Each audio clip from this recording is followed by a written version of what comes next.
Good evening, guys. This is Lost and Found. I know I just told a story similar to this, but it got me thinking. Whenever I get to thinking about my son, it really gets under my skin and it bothers me. I'm on a different path right now where I'm trying to live a peaceful life, and I am, and I'm really involved with the Word and God. So, I try not to push violence and stuff like that, but in these situations, I believe these people need to be put out there because we've got to protect our kids, and that's the bottom line. I really have no sympathy when it comes to this happening and, these predators out there preying on our children, their innocence. It's something about a child and their innocence. It ain't fair. So, I was locked up at Jennifer Road. I was upstairs on Steel Side, and you have to work your way down off of that with good behavior. So I had just did that. I was waiting to be sentenced. This is like my fourth time violating on my probation. I had 6 years back up minus the time I've already done.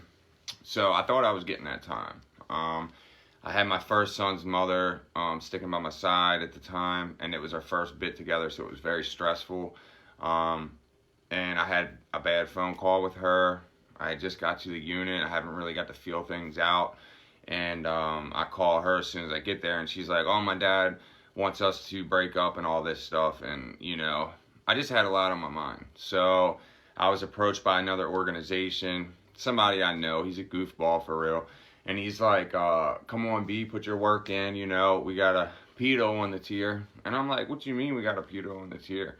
And he's like, he's at the end of the pod and he sleeps in that room. He was like, but he's paying the Muslims $50 in commissary for protection. So I'm like, bro, I'm not having that, bro. So I went down there, I talked to them, he talked to them, and they lifted the protection, but they didn't tell him that. So later on that evening, I go down there and he's sitting under the TV. Now, mind you, in these pods, you have rooms on each side, and you have the day room. At the end of the pods, you have a TV up to the left, depending on what pod you're in. His room was right under that TV. So I walk right past him, I go in his room, and I see he has a gray sweatsuit folded up on his bunk. Well, he can see me right through the window. He stood up and looked right at, why is he going in my room? So I take his sweatpants, I walk right past him, I walk to my room, I put him in my room. I come back into his room, giving him the chance to jump out there, and he did. He definitely did. I will give him that. I'll give credit where it's due. So when I went back in the room, he's like, bro, where's my sweatpants? Now, I've done walked in to the last bunk, which is his bunk, and turned around and facing the door. I'm like, bro, you're not getting them sweatpants, bro. I took them. And he's like, all right. He was like, then we're going to fight. To my surprise, I said, that's exactly what I wanted. I took my shirt off, and, he got ready, and the Muslims walk in behind him. Well, he looks over his shoulder, and then he starts running his mouth real heavy. What he don't know is I'm one step ahead of him. As soon as I squared up with him and started walking towards him, one of the Muslims cracked him from behind. As soon as they do, he gets his head down, I start crushing him. And he was tough, bro. He had a big head and it was hard. So, we got him up in the corner. And now I'm practicing new stuff. I'm like, I've got full control over the situation. I'm going to try flying knee kicks. I'm going to try stomping him. I'm going to try everything that I've always wanted to try in a fight. So that's what I did. I grabbed him by his shirt. When I did, it was putting a bunch of scratches all over his neck. I was grabbing him by his collar and slinging him everywhere, hitting him. And I actually grabbed him by his shirt, and I was slinging him up against the wall, I thought, but it hit the door to the day room. The day room slams open. Boom! Checker pieces go flying everywhere, and the CO looks up from the bubble.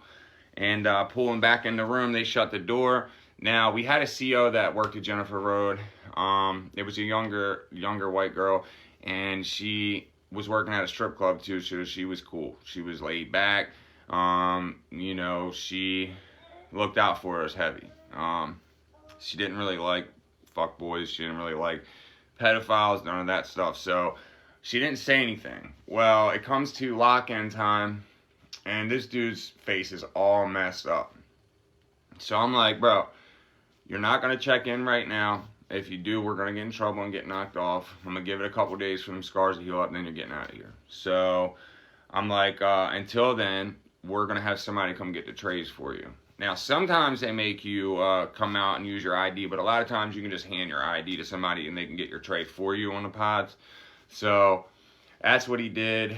And then that evening when it came to lock-in time, I told him, I was like, bro, do not come out of that room. If the CO sees you, that's it, bro. You got to stay in your room. So he was like, all right, I promise, I'll stay in my room, I promise, you know. And at this point, all his stuff was gone. Everybody had took all of his stuff. And so they locked me in. I'm the last person. I keep telling the CO, I'm like, hold up. Because I could see he keeps, like, messing around. He's not going into his room. He's acting real sketchy. Well, this guy's like, come on, Brandon, lock in. And because I have respect for her, I locked in. And I'm looking out the window, and I see him go walking towards the bathroom. I'm like, bro, what are you doing in the window? And he was like, I gotta use the bathroom.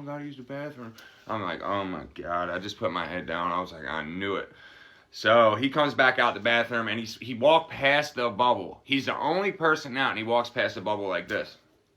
Right past the CO. The CO's like, hey, let me see your face real quick. He puts his hands down, scratches, lip busted, eyes swelled up. And they're like, 10-10 on the walkie-talkie. They come in, they question him. And to my surprise, they come in and they take somebody else out. So I'm like, hey, it is what it is. So I get a bottom bunk, and I'm on the bottom bunk thinking I'm cool. Well, they had this CO down there, and we used to call him Elmer Fudd. I can't think of his name right now.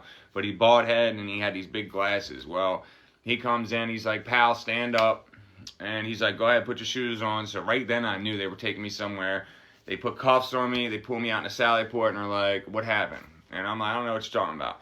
He tells me exactly what happened with the sweatpants, the whole story. So I knew this kid had told on me. And that's the last time I ever seen this kid. But he was around Marley Neck area in Glen Burnie trying to pick up little girls from school. He started approaching a little girl, tried to grab her. She took off running. It's no telling what he has done and not got caught with.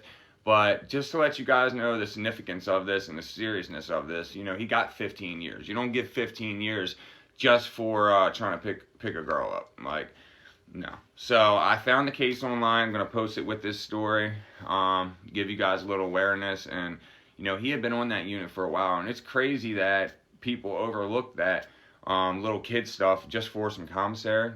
Like, come on.